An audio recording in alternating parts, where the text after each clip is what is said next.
In this tutorial, I'm going to show you how to change the timing of an existing animation in After Effects.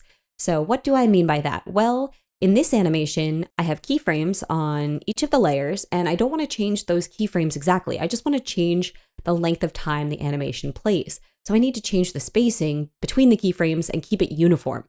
And that's not a hard thing to do, but it's not the most intuitive, so I'm going to show you how. And with this animation, I think it's moving way too fast in the beginning. I want to stretch it out and make the timing about 14 seconds rather than 7. So how do I do that? Well, first off, I want to see my keyframes. So I'm just going to shift select all layers and hit the letter U. U will show you all keyframes on all selected layers. So this is really useful because, like I said, I want it to be uniform. I want to change everything. I don't want to just change one layer's rotation. I want to change everything at once so that the entire timing changes. So hitting U will allow me to see all keyframes.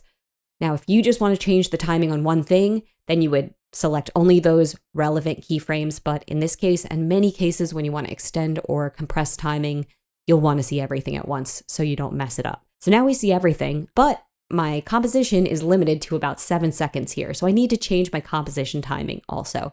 So you may not have to do this, but this is just helpful to know. So in order to see my composition settings, I hit Control K on my keyboard.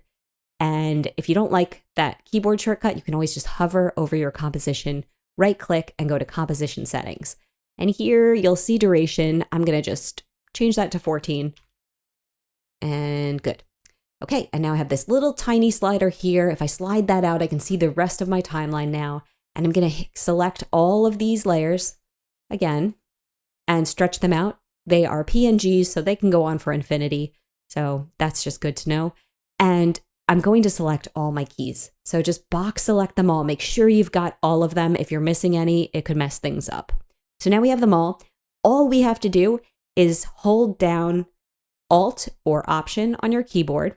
Option if you're on Mac, Alt if you're on Windows.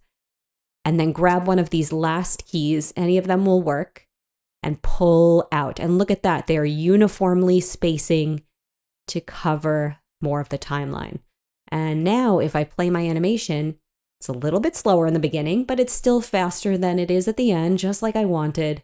And that's perfect.